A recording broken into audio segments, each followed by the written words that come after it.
En el año 1924, tres empresarios hoteleros que querían construir un magnífico hotel en el centro de la ciudad de Los Ángeles, más exactamente en el 640 de la calle S. Main Street, lo bautizaron con el nombre de Hotel Cecil y tenía como objetivo albergar a turistas y ejecutivos de negocios de alto perfil. El diseñador encargado de plasmar el estilo arquitectónico Busch Arts fue Lloyd Lesner Smith. El responsable de construirlo fue W. Padden. Enormes placas de mármol, magníficos vitrales, macetas con palmeras y estatuas de alabastro se dieron cita en el opulento lobby. El edificio contaba con 19 plantas y 700 habitaciones. Edificarlo costó $1,5 millones y el total de la inversión alcanzó los $2,5 millones, el equivalente a unos $39 millones actuales. El Cecil se inauguró en el año 1927. No pasó mucho tiempo hasta que sus dueños enfrentaron el primer desafío, la Gran Depresión de 1929. La gran crisis económica puso en stand-by los glamurosos objetivos del hotel. Los empresarios llegaron a la conclusión que para sobrevivir deberían abaratar los precios y alquilar las habitaciones a largo plazo. El lugar se transformó en un sitio donde pululaban sin control personajes siniestros. La policía no patrullaba la zona y devino en un auténtico antro de prostitución y drogas. El hotel, que aspiraba a ser un 5 estrellas, había quedado en el camino y se había convertido en un sucio y peligroso hospedaje que no llegaba a las 2 estrellas. En los años 40 hubo un intento para que el Cecil recobrara algo de su elegante nacimiento, pero fue inútil. El área que lo rodeaba, Skid Row, era una zona roja que se había poblado de indigentes y marginales. Unos 10.000 vagabundos vivían en las cercanías del hotel, que se volvió un punto de encuentro cotidiano para prostitutas, amantes ilegales, de bajo presupuesto, adictos y asesinos. Los criminales que eran detenidos por la policía solían compartir una particularidad: ser residentes habituales del Hotel Cecil. Todo esto, unido con la alta tasa de suicidios que ostentaba el edificio, fueron configurando un legajo funesto. El majestuoso y brillante mármol del lobby no podía acallar la pésima fama adquirida. Por los años 40 solía decirse que si no tenías dinero y estabas desesperado, el Hotel Cecil era el sitio adecuado para ir a acabar con todo. También era ideal para cualquier actividad ilícita. Con cientos de habitaciones, cero control y rodeado de tugurios, el Cecil prometía ser el epicentro de las crónicas policiales sin causar demasiado alboroto. El primer suicidio que quedó documentado fue en el año 1931. Un pasajero llamado W.K. Norton, que tenía 46 años y se había registrado con otro nombre, murió en su habitación después de haber ingerido veneno en cápsulas. En 1932, Benjamin Dodick, de 25 años, fue encontrado por una muchacha del hotel. Se había disparado en la cabeza. En julio de 1934, el sargento del cuerpo médico del ejército norteamericano, Louis Borden, de 53 años, se rebanó el cuello en su habitación con una navaja después de escribir varias notas suicidas. En marzo de 1937, Grace Magro cayó de una ventana del 9º piso y su cadáver quedó enredado en los cables telefónicos. No se pudo comprobar si fue un suicidio o un homicidio. En enero de 1938, el bombero de la Infantería de Marina de los Estados Unidos, Roy Thompson, de 35 años, saltó del último piso y cayó sobre el techo de vidrio de un edificio vecino.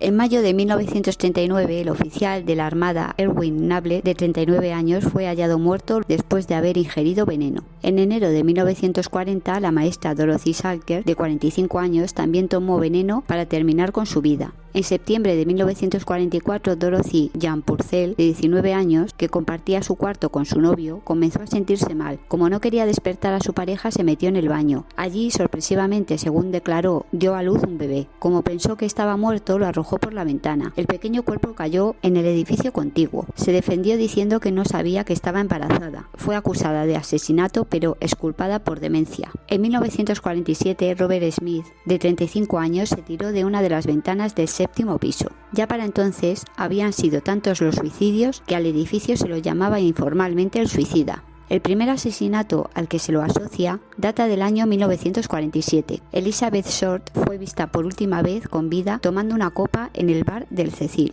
El 15 de enero de 1947 fue hallada en un baldío brutalmente asesinada. Pocos días antes del asesinato se había estrenado la película La Dalia Azul, que trataba de la desaparición de una chica a la que luego encontraron muerta. Como la bella camarera Elizabeth Short, de 22 años, pelo castaño y ojos azules, siempre vestía con tonos oscuros, fue bautizada por la prensa como la Dalia Negra. Elizabeth Elizabeth había llegado a Los Ángeles con 19 años para acercarse a Hollywood. Soñaba con ser actriz. Los 6 meses previos a la muerte vivió en pensiones y todo lo que ganaba como camarera se lo gastaba en ropa y maquillaje. Fantaseaba con que alguien del espectáculo la descubriera, pero la muerte la encontró antes. Su cuerpo, vilmente maltratado, fue hallado por una vecina del lugar. Pensó que era un maniquí roto, pero en realidad era su cadáver seccionado en 2. Tenía la cara cortada desde los labios hasta las orejas y le habían arrancado el corazón, el bazo y los intestinos. Su torso estaba tendido de espaldas con sus manos por encima de la cabeza, en una extraña posición. La autopsia indicó que tenía marcas por ataduras con una cuerda en muñecas y tobillos. Eso sugería que había estado maniatada y había sido torturada durante 3 días. El 23 de enero de 1947, su asesino llamó al editor del periódico Los Angeles Examiner.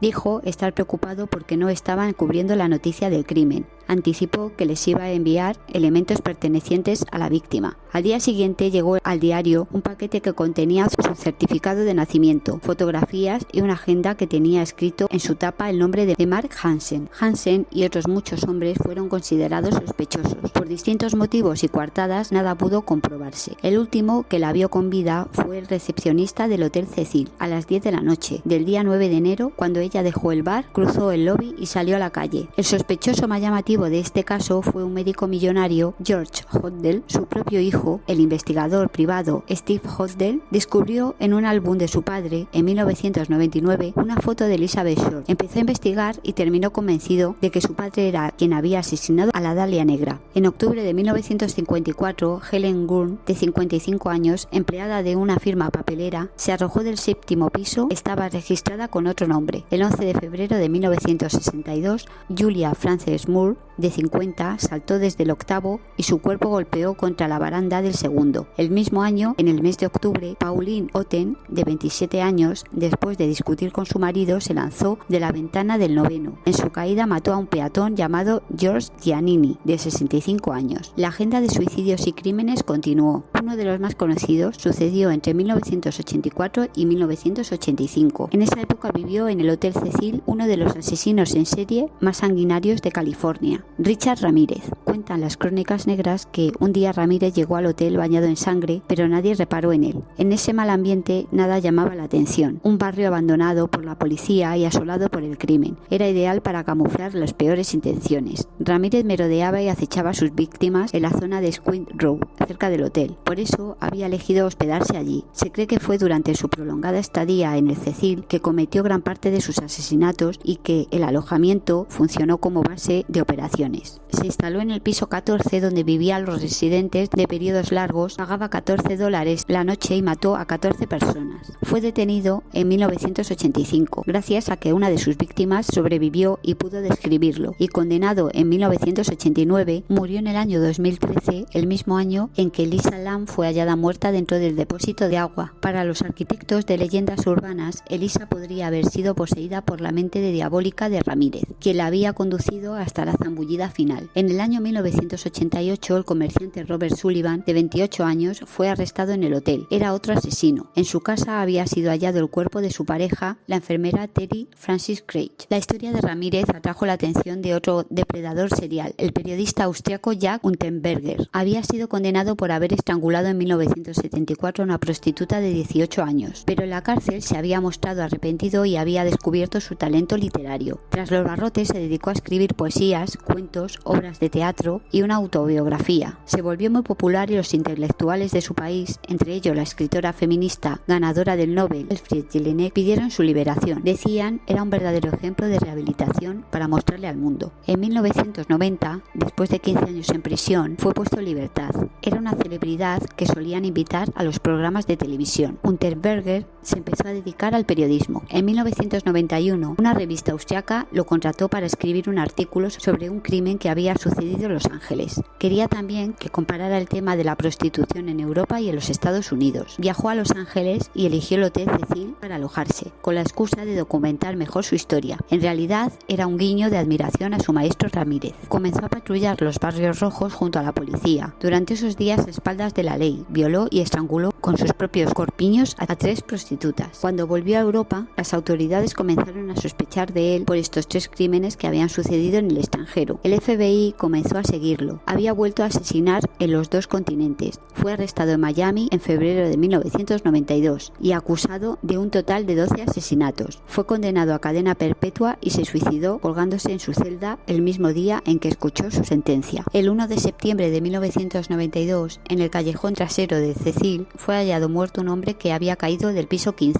Tenía entre 20 y 30 años y nunca se supo su nombre. Después de un periodo sin grandes novedades, en el 2007 gran parte del hotel fue renovado. Era lógico, el edificio había cambiado de manos. En 2011 dejó de llamarse Cecil y fue rebautizado como Stay on Main, pero seguía siendo un hotel de bajo presupuesto al que le habían sumado unos pequeños departamentos de alquiler. El antiguo sitio desapareció de internet a finales del 2013, después de la muerte de Lisa Lam. Pero lo cierto es que para la época en la que la joven desapareció, el edificio seguía manteniendo el letrero original donde se leía Hotel Cecil. El 19 de febrero de 2013 fue hallado el cuerpo de Lisa Lam y los peritos forenses catalogaron su muerte como un ahogamiento producto de un brote por su bipolaridad. Aseguraron que no había indicios de que hubiera sido un asesinato, ni que hubiera habido intento de violación. Sin embargo, son muchos los que se niegan a creerlo. Encuentran casi imposible que Lisa hubiera podido subir al tanque de la terraza sin que sonara ninguna alarma. Lo hubiera destapado y se hubiera lanzado desnuda y en la oscuridad al agua. Sospechan que esa noche podía haber habido alguien más involucrado. Los seguidores fanáticos del caso también hablan de conspiraciones estatales, de juegos peligrosos y de magia negra. Por un lado, porque el vídeo, que contiene todas las virtudes de un guión de Hollywood, alimenta muchas de las ideas descabelladas que circulan. Por otro, porque el caso nunca tuvo una resolución racional que conformara a todos. En el año 2014, el hotel fue vendido a un hotelero de Nueva York, Richard Bourne, que desembolsó $30 millones. La compañía Simon Baron Development fue quien arrendó la propiedad por 99 años. En febrero de 2017, el Ayuntamiento de Los Ángeles votó para que el viejo Cecil fuera declarado monumento histórico y cultural. Una de las leyendas negras sobre el hotel sostiene que no hay una habitación que no esté salpicada con sangre.